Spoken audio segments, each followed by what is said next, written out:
කතාවක් කරන්න කියලා චමල් රාජපක්ෂ මහත්මයාට ආරාධනා කරාම ඒ කතාව අතරතුර ඉතාම වැදගත් කතාවක් ඔහුගේ මුවින් පිට වෙනවා. ඒ කතාව කියන්නේ මහින්ද රාජපක්ෂ ජනාධිපතිතුමා ළඟ තියාගෙන ඔහු කියනවා මට 2005 ජයග්‍රහණයෙන් පස්සේ දවසක මහින්ද ජනාධිපතිතුමා කතා කරනවා ටෙලිෆෝන් එකකින්.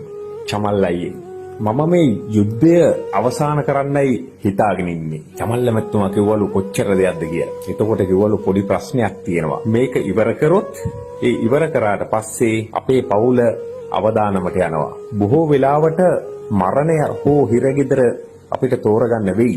මම සහ මගේ දරුවෝ ඒ අවදානම ගන්න ලැහැස්ති වෙලා ඉන්නේ. හැබැයි ඒක මගේ පවුලේ සහෝදරයන්ටත් එනවා. ඒ නිසා මං චමල් අයියට කතා කරේ. චමල් අයියේ හිතලා බලලා මට උත්තරයක් දෙන්න කියලා. චමල් මහත්තයා කිව්වා එහෙමම මම කිව්වා 2 කෝටි 20 ලක්ෂයක ජීවිත වෙනුවෙන් අපේ පවුල අවදානමක් ගත්තට කමක් නැහැ. ඒ නිසා අපි මේ වැඩේ කරමු කියලා. ඊට පස්සේ ඔහු කියනවා සතියක් වගේ යද්දී තමයි යා දැනගත්තේ ඒ පවුලේ හැම සහෝදරයෙකුටම මහින්ද ජනාධිපතිතුමා දුරකථනයෙන් කතා කරලා අර චමල් මහත්මයාට කිව්වා වගේම අවදානම කියලා ඔයාලටත් මේ තර්ජනය එන්න පුළුවන් කියන එක පෙන්නලා දීලා ඔවුන්ගේ කැමැත්ත අරගෙන තියෙනවා.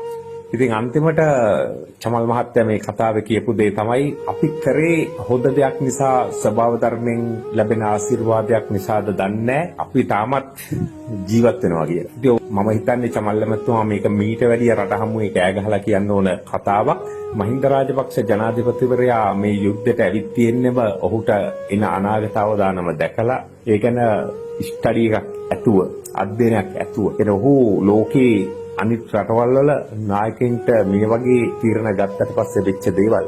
ඒක ඔහු බය වෙලා තියෙන ප්‍රභාකරන්ගේ අතින් මැරෙනවා කියන එක නෙවෙයි. මොකද ඔහු පැහැදිලිව කියලා තියෙන යුද්ධ ජයග්‍රහණයෙන් පස්සේ අපිට මේ දේවල් වලට මුහුණ දෙන්න වෙනවා කියන එක. මොකද යුද්ධය පිටිපස්සේ හිටියේ මොනතරම් හයිය බලවේගයක්ද කියන එක මහින්ද රාජපක්ෂ ජනාධිපතිවරයා දැනගෙන ඉඳලා තියෙනවා. ඔහු මේ තීරණය අරගෙන තියෙන්නේ එන්න තියෙන සියලු අවදානම් යුද්ධය ආරම්භ කරන්නටත් කලින් දැනගෙන ලංකාවේ මිනිස්සු විදියට අපි රාජපක්ෂලට ගහලා පන්නන්න ඕන තමයි.